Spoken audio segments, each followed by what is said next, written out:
Hello, everybody. Welcome back. Dan John is here, legendary strength coach for a weekly fitness discussion, live Q&A, all that good stuff. Dan, you're home. I trust that your travels were all very safe and pleasant, and it's good to have you back. And how has your week been and training and all that?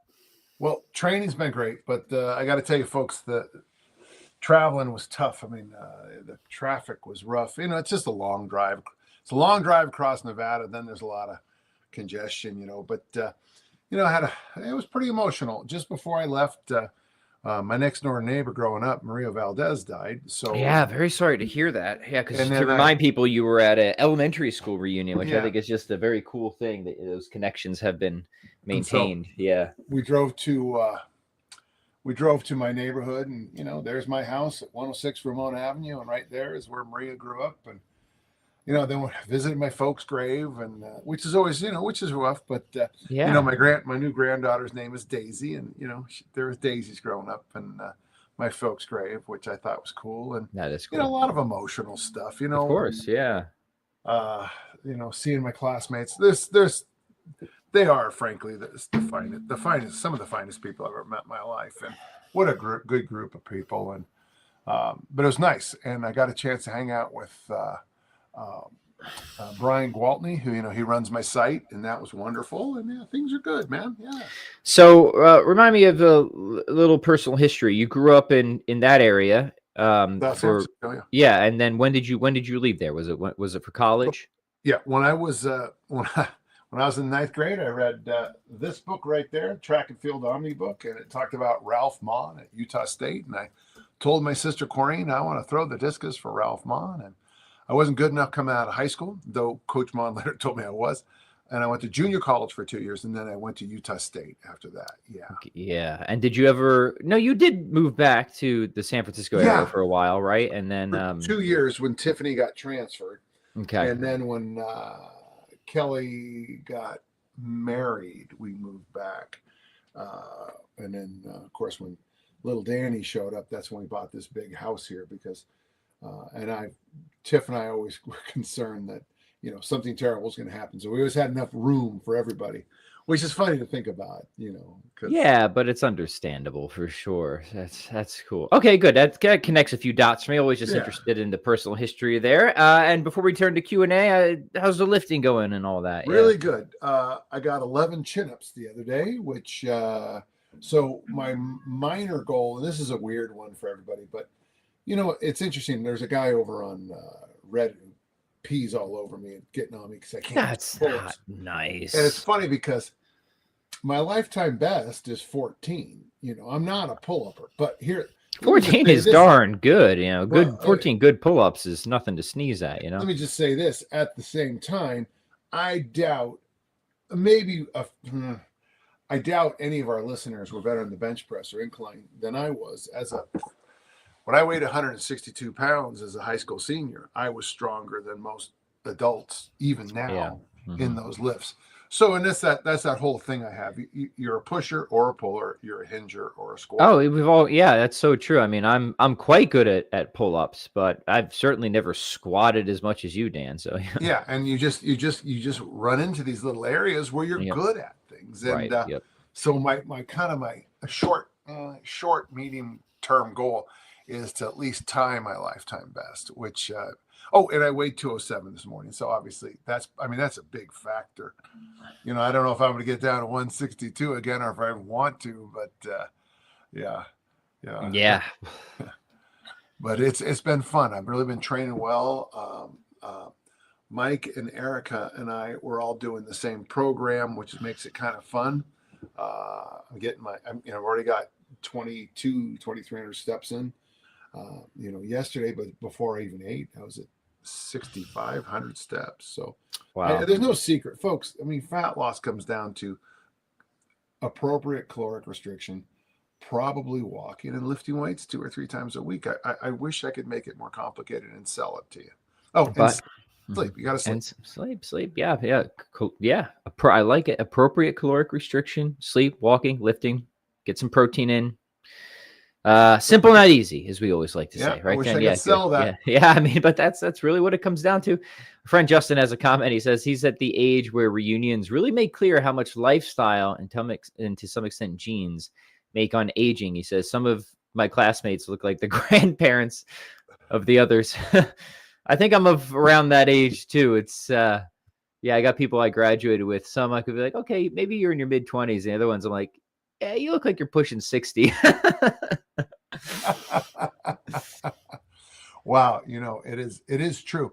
And life is hard. We've lost Life is hard. Life is we've hard. lost Yes, a few classmates to cancers and diseases and bad choices, but it's not it's not like well, and this is going to sound strange, but let me put it this way. I'm hoping to be around in 2034. Okay. All right. That's okay. Odd thing to say this. In the year 2034, James Bond becomes part of the public domain. Oh, wow. How about that? So we are literally 7 or 8 years away from James Bond and Ian Fleming, and Chitty Chitty Bang Bang too, because Ian Fleming wrote that too. But those will be part of the public domain. You will be able to publish Dan John's Casino Royale. Dan John's James Bond. Yeah, look forward to that when one. I say that out loud, I go, oh, okay, why? Well, because Fleming died in 1964. And weirdly, I remember that. So it happens fast, man. Happens fast, yeah. Fast, yeah.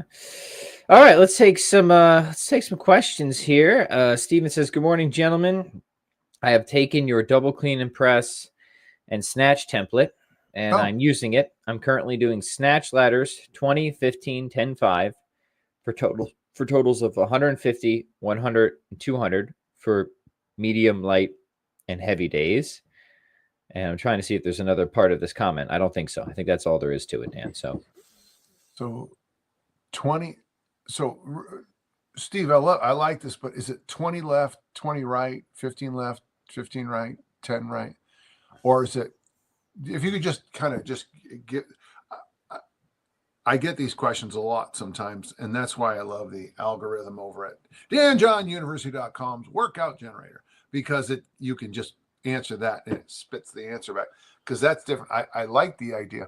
This was for those listening, I mentioned double clean and press, or double clean and press jerk. I have to remind myself that most people don't press, and snatch combined. I love it. Steve, let just a little detail on that. Those snatch ladders would really help me. Okay. But it makes sense. I see what you're doing there, because if I'm right, and I could be, that's 20, 15, 10, 5. That's 50 reps. If you go left, right on that, that's 100.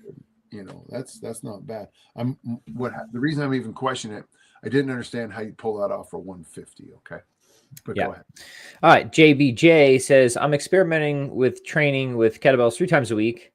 Monday, double clean and press. Wednesday, double front squat. And Friday, snatch. My goal is to go from 16K to 32K for 10 sets of 5 in 20 minutes, 100 snatches in 10 minutes. Any suggestions to improve my workout plan? You go ahead first. All right. So he wants to go from 16K to 32K for 10 sets of 5 in 20 minutes. Is this on the snatch? I take it. Is that the exercise he's talking about? I think the clean and press and the front squat. Okay. And then 100 snatches in 10 minutes. So when I'll start with the snatch, he's doing 3 times a week, and he's doing these 3 exercises each day of the week. I like the standard, sort of what Steven's doing. I like having one day where you really focus on strength and power, good heavy sets for lower or fewer reps. And sometimes you might not even want to do the snatch. You might just want to do really heavy swings or high pulls, just get that raw power and grip strength up. Then I like one day where and Dan, I got this for you, is you just gotta get the reps in a number of time. It doesn't matter how light you go, just get used. Yeah, just chase the wind, right? And then you have another day, which is just volume, just, with the weight you want to operate at, get to those reps. Maybe it takes a little bit longer, but make sure you're getting the volume in with the appropriate weight. So that's a general structure. I think it's hard to go wrong with that. The snatch 3 times a week would fit that well. And quite frankly, I think you can do something pretty similar with the other moves. Have one strength and power day for those other moves, one kind of higher rep hypertrophy day, and then maybe even 2 would be enough, but then a third day where you maybe grease the groove a little bit with those 2 exercises, and I think you'll be well on your way. Dan, what do you think? Yeah, I read it as Monday he does 1 lift, Wednesday 1 lift, Friday 1 lift, but I read that wrong. Well, then you can take it the way I gave it and use that. But yeah, go ahead, Danny. Sorry. No, it's not. It's just I think these are all. I think that's all doable stuff. The thing about doing 100 snatches with the 32 in 10 minutes, if you can put it down, it's not that hard because you have so much time. Yeah. But yeah, you're gonna. This got to be progressive resistance exercise. You're just gonna have to be smart and take your time. By the way, Steve followed up, and thank you for the clarification. So I was basically right on what I saw. It was the 100. It was the 150s, and he cleaned that up with saying that he does 20, 15, 10, 5 left, right, left, right, and then 15, 10 left, right. That's not. By the way, folks, write that down. That's a really simple way to get high reps in the snatch. But I got to tell you, for those of you who've never done high rep snatch workouts, you think you'll just write this. I'm gonna do like somebody asked me. You think the 10,000 snatch challenge, and it's just laugh out loud. Funny. It is funny. 500 snatches a day. Hell, if you use the 4 kilo, you'd be tired. I did that the 10,000 snatch challenge. I did it in 1 day with the 48, but I was tired by the other day. I'll be honest with you. Yeah, said no one ever. It was a joke, folks. Don't quote me on that. So going back to our other friend there, JBJ. Yeah, I wonder if 1 day a week of each of those lifts is enough. I would go to the 3-day thing that I said. Yeah, I think so. Yeah. Okay. Jesse has a question. Hi, Dan. I've done 1 lift a day with a 45-pound rule plus kettlebell finishers. Sure. Thinking of a 2-day split: 1 front squat and kettlebell press plus carries, 2 barbell clean and press plus goblet squat plus suitcase carries. Is this a good 2-month plan? So Dan, maybe remind us of the 1 lift a day with the 45-pound rule. Yeah, what is this thing? The 1 lift a day, obviously he's not going to do it anymore. 1 lift a day is you pick a big global exercise with barbells. It'd be the snatch, clean, the jerk, the front squat, and that's all you do in the workout. 7 sets of 5. Sounds so easy when I tell you what to do, but it's so hard to do. And then the 45-pound rule, generally you just use big plates. When I was at Utah State, we only had 45s and 25s. So you just make big jumps. You can't go up until you really master that load, okay? I do like your plan here. In fact, I like your plan just fine. I think it's reasonable, and to me, it's I like lifting 2 days a week, Pat. I didn't even try it until 1991, 1992. And what I found almost instantly is that you just have so much more time to take care of other things in your life. This is true. Yeah. This is true. I find for me, 2 days a week of the good intense stuff is like solid maintenance, but for progress, I need to go to 3. Yeah. Me. Okay. Yeah. Yep. Yeah. Actually, and for those of you trying to lean out, lifting 2 days a week isn't bad because it gives you, and then but you really have to focus on your calories and your walking. But 2 days a week is not a bad fat loss approach. No, not at all. Yeah, I think because for the fat loss, so much of it comes to the calorie side too. For me, when I'm thinking progress, I'm thinking really trying to bust through some plateaus on some lifts and stuff like that. Yeah, I do apologize, to anybody I ever worked with where I thought that you could burn fat off, where really you nudge fat off, and but that's just from the era I came up from, and then on the early internet I bought into this. But I do think it's best in fat loss to give yourself a lot more time. Love yourself today. Don't project yourself as being perfect. 90 days from now, I'll finally be worthy. No, just nudge the weight off, slow and steady. It's the tortoise and the hare. Yes. Yeah. Very good. We dub thee worthy. Yeah, that's a good. I like this idea of because I think again this is just, and we all have our different stresses in life, but I think for me with everything else going on in life, 2 days a week, solid maintenance, I can make a lot of progress and get a lot of stuff done in other areas of life. And Dan, we're big fans of having a life outside of the gym. But when I really want to focus on the gym, I need to push to 3 days a week. But I will also very much state that at that point, it really, that extra day, man, I feel it. I feel it in all other areas of my life in terms of recovery and energy. And I think it's just because I have so many other things going on and stress too. And that, I don't think this would it wasn't the case, when I didn't have a Clone Wars amount of children and such things like that. So, trade-offs, right, Dan? We keep coming back to this. Trade-offs, right? Yeah. If you don't mind, I'd just like to add one thing. I think that's why you'll notice a lot of people, Rusty Moore, Grego Gallagher, Martin Burkham, Ori Hofmecker, when they're in their fat loss programs, they often will talk about intermittent fasting. And Ori wouldn't put it second, but those other names I mentioned tend to put, like weightlifting, about 2 to 3 times a week. But the idea is, if you're trying to do fat loss, so if you're going to do the 2 meal a day, by the way, there are some really good books out there on just eating 2 meals a day. If you're only going to eat 2 meals a day, that's only 2 prep periods a day of making food. That's, those are, you're going to have to be a little smarter if all you're going to do is to eat 2 meals a day. I'm just using this as an example. If you're intermittent fasting for 16 hours, you're skipping a meal, and it just frees up so much time and space up in the brain pan. Mm-hmm. If you're only lifting 2 or 3 days a week, if you're going 5 days a week and you drop to 2, that's 3 extra days a week. You don't commute to the gym. You don't have to check in. You don't say hi to Sarah. You don't have to high five, Eduardo. You can just get your poopy done and get out. So, and if you are focusing on your steps and you are focusing on caloric restriction, it frees up some of the brain space. So the juices, as they call it.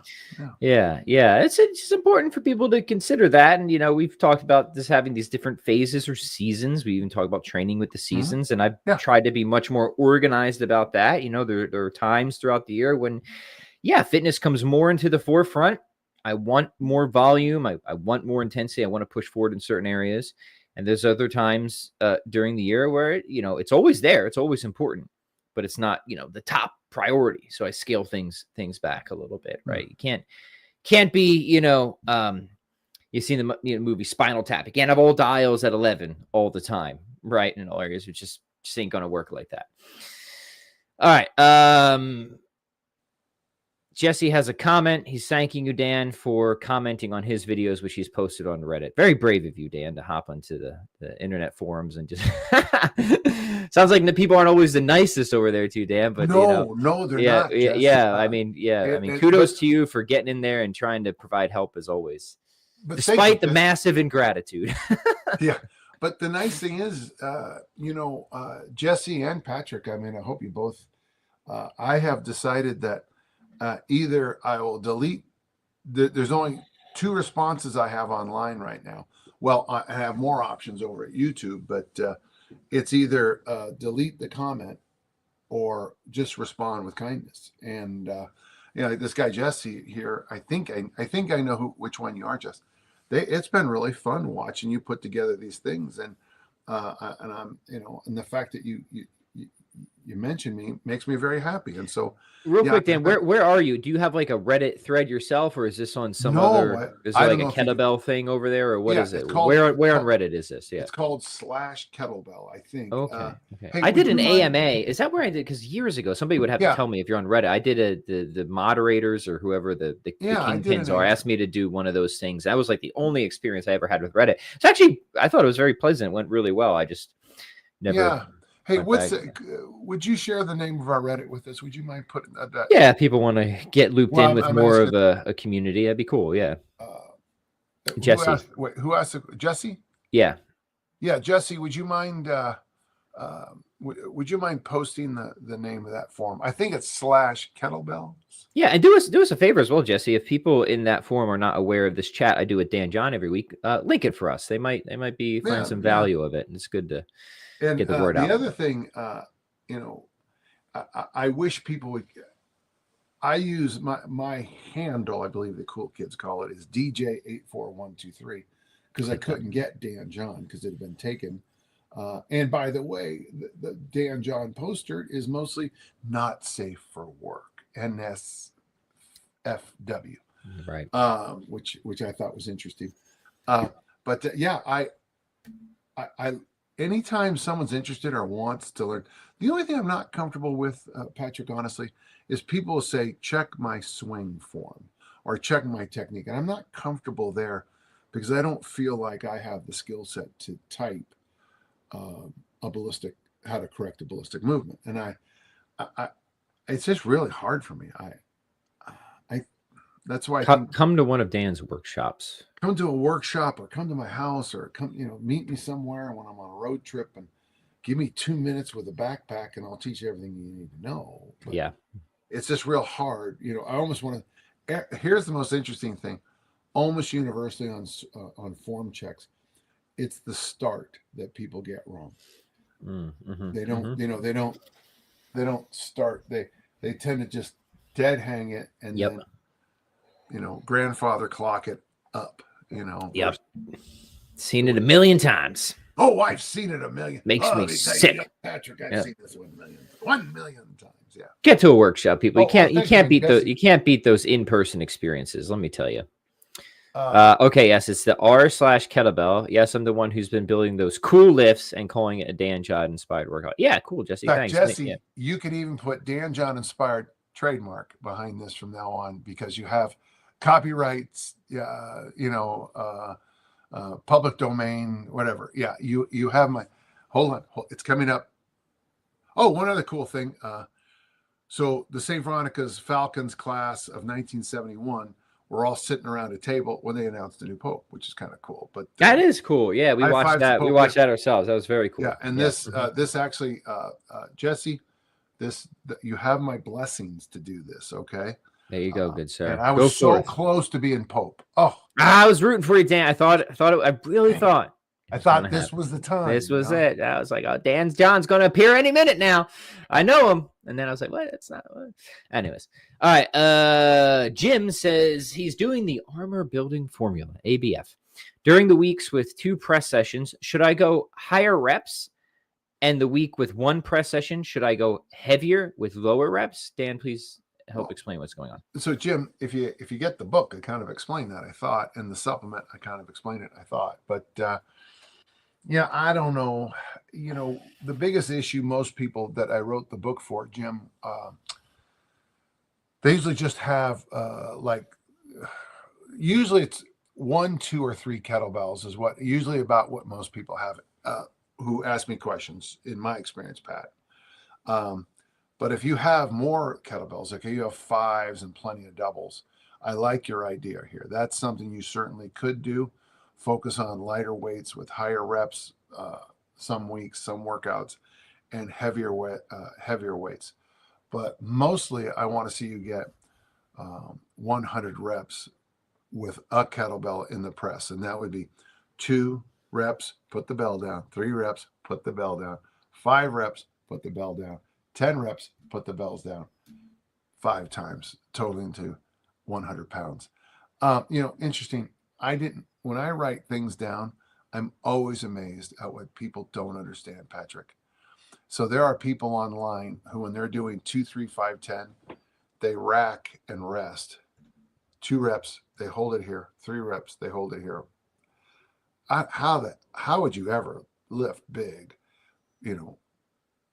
holding the weight? But I don't know. I mean, so most important thing is the goal of getting those 100. And if you do them with, double 24s, 100 reps, you are in rare air. You're strong. You are a strong person. Strong. And somebody asked me about, using double 32s. Now, I've never done that, but I've done double 28s for 100s. But the reason I haven't done 32 doubles because I only have a single 32, which is weird because I have double 36s. Don't you love how your gym comes together? It's like you'll have these odd little. Why don't you have that? Because we just don't. Somebody came to my gym one time. You don't have blankety blanks. Nope. No, I don't. Sorry. I just don't. But double 24s for 100 total. That's a good goal. Yeah. Good solid goal. Agreed. All right, Stu. This is an equipment question. Stu is moving, and he's going to be in a rental for a few months, and most of his home gym equipment will be in storage. Do you have any recommendation for equipment and workout to use while in the rental? Well, you might just want to do that fun thing where you just pull out one kettlebell and just figure out a whole bunch of ways to get stronger. Let deprivation build your capacity, right? Oh, hike. There. You got the highest of high fives. Yeah. So that's a concept I've used for a long time, Stu, is this idea that don't think of when the gym closes, don't think of it as a bad thing. Think of it as a blessing. When you have to put all your equipment into storage except for one piece of, one kettlebell, don't think of it as a bad thing. Think it's a good thing. And don't forget, when I first moved to Burlingame in 2010, all I had was a 28 kilo bell. And I actually, when I went to search during that 2 years, even with a crippled left leg, I was in the best kettlebell condition in my life, So yeah, good deal. Yeah. All right, single kettlebell. There's a lot of options there, and we'll help you to be more creative and explore different avenues. And I don't have a copy of it anymore, but the kettlebell workout companion available at Amazon. That's Dan John's brilliant book with terrible reviews. So try terrible reviews. What? Oh yeah, I'm outraged. Oh, the reviews. You get so few reviews now that it's only people who are pissed off. Yeah. I know. Yeah, I know. It's a little bit biased for sure. Yeah, I'll have people write me these wonderful emails saying how much they loved them. Like, could you post this on Amazon? It's like, I really my favorite thing is, especially on the culty side of our world, the kettlebell world, the power. Somebody will come out with a book, a whole new program, and it'll have 500 reviews on day one, from the culty people. Yeah. And it'll all be, this is the greatest program I've ever seen. It's day one. How could you haven't even gotten the book, and from you guys. The driver hasn't even dropped it off yet, but it's already the best, program. Yeah, I know. And it's, I know it certainly works both ways too. Cause sometimes people are like, well, the pictures in this book didn't have my favorite color in it. 1 star. And it's wasn't selling this as a picture book, right? It's a program. You should judge it based on how the program works for you. And that means you actually have to do the program and, whatever. Well, just funny what people will rate something on. It's like, okay, its intended purpose is X, but you're judging it on Y. It's just very very confused, right? Yeah, constantly. I don't write how-to books because it's just not what I do. How-to book. So in our world, I would break it. There's 3 kinds of books in our world. There's how-to, and that is grab the kettlebell, at a 45-degree angle, and all that's kind of a how-to. Do this is a bit of a program, and then there's kind of the books I write, which are do this or do this program, and then books that I write are a little bit more, here's a whole broad idea. Let's and you can use it here. And I don't know. Yeah, I tried to drive this point home with an example from our history, Dan. You probably don't even remember this, but years ago, I had to be like 10 years ago, I was stuck on deadlift, and I asked you, hey, can you help tweak or help me with the programming here? And you sent me an email that was horribly formatted. There was a good number of typos, but the program was awesome. It was really great, right? So like 10 out of 10. What did I judge it on? Not that there was a few typos, and typos are very rare for Dan, right? Listen to him getting on me about my but typos. It was an actual, and I'm the king of typos for sure. And but dang, what a shame that somebody in today would they just don't understand it. You judge it based on what it is intended for, the programming. Do the programming, do the workouts. Doesn't matter if your favorite colors aren't in it, or this or that, right? It's not Charlotte's Web, which, by the way, I'm reading to one of my daughters right now. Still one of my favorite books. Still one of my favorite. You love E.B. White. Yeah. And the pictures in that book are pretty good. She's Wilbur getting the little baby bottle and stuff like that. So yeah, that's a good criticism, but it's also hard to get back, because books that sell well, and I've got some in here, the books you guys all fall in love with, they all have massive pictures. But generally there's only generally there's 2 or 3 exercises. A lot of sizzle, little steak, right? Yeah, and there's lots of big pictures, lots of this and that, but there's not a lot of meat. Yep. All right, let's. I look back, like Track and Field Omni book, the book that changed my life. The pictures were taken from his original great book, Track and Field picture movies, and this is how I learned how to throw a discus. So that is the discus. That is a drawing of the discus thrower, and it's, by the way, I didn't use that technique, but it's. I mean, I grew up Frank Ryan.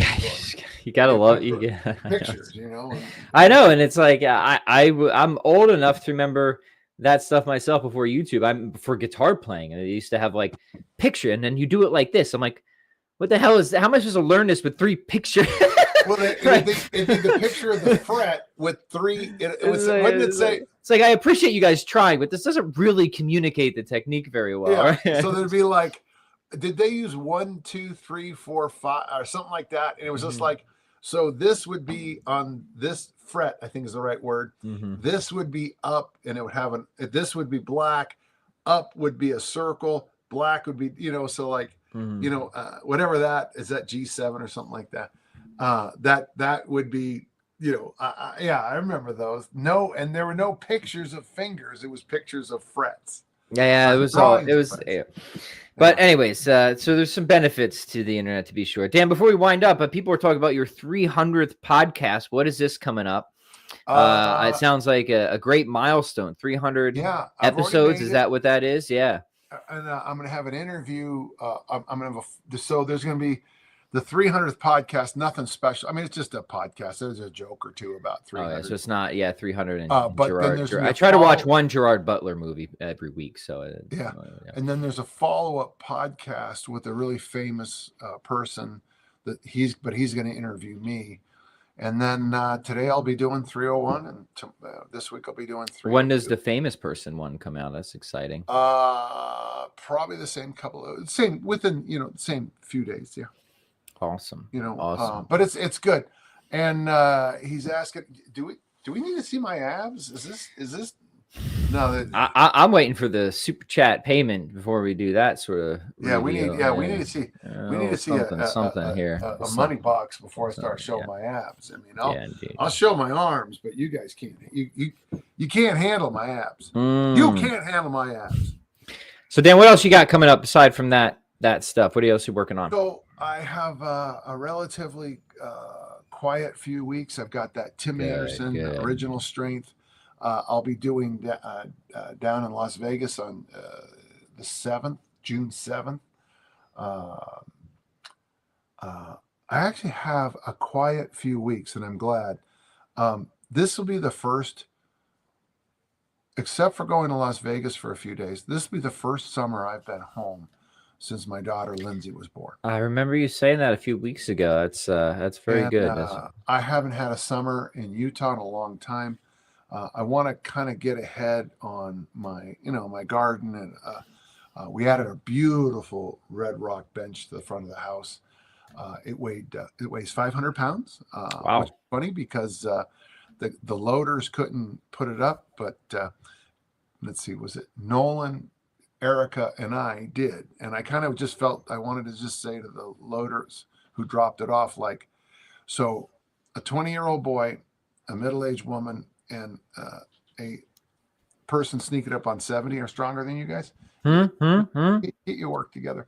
But yeah, it's been, I'm kind of looking forward. That doesn't mean I won't pop off on a plane because of stuff. Stuff comes up. Yeah. But I'm very excited about it. My big goal right now, of course, is I'm going to continue.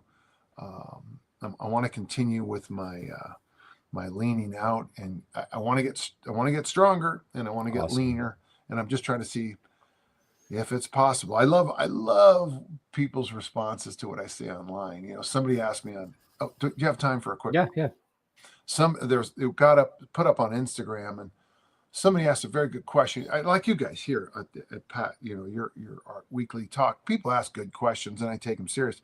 And they asked if I noticed a drop in my strength, and I said, well, what's weird is that, the best year of my athletic career was age 47 by far. I mean, by 48, the challenge of the hip was starting to really show up.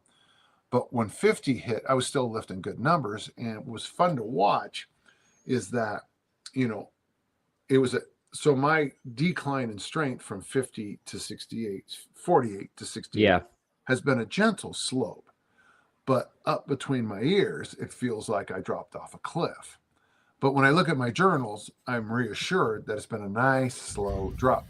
And this guy comes in and says something along the lines, well, that's because, and then they argue with me online that you can still get stronger in your late 60s. And the truth is, you can get stronger if you have never trained in the same way you can, if you've never gone for a run, you can improve your mile time at 68. You really can. If you've never run a mile and you train up and run one, and you run a 10-minute mile and you keep training, you run a 9-minute mile. But that's still not Division I, endurance, It is kind of ridiculous to suggest that if for somebody who's been a serious, athlete their entire life, they're going to be hitting all sorts of PRs in their 60s. Don't set those sorts of expectations. One thing I am doing right now, though, I'm taking advice from an old friend of mine. I didn't agree with it when he told me this, but every September, he just picked September 1st. I imagine because it's the start of the school year, or whatever. It doesn't matter. On September 1st, all his lifts became new personal records. So every year he chased, starting on September 1st, the start of school, whatever it was, he started chasing he had all new. So if he does 2 pull-ups on September 1st, his new personal record is 2 pull-ups. So by August 10th the next year, he does 3. Yay, a new personal record. That's an interesting perspective shift. I like that. So yeah, again, and I like what you said there. It's a perspective shift. And to me, it's one of those things that when I first heard it, I was like, don't you know who I am? But giving the grace and space of, walking on your, parents' graves and finding out about classmates being dead, it's okay to do that. Indeed. Well, thank you for that, Dan. Thank you for the wisdom. Thank you, gentle listeners, for all the great questions. We will see you next week. Like, comment, share, let people know over at Reddit about our podcast if you're there, and we will see you guys next Tuesday. Goodbye.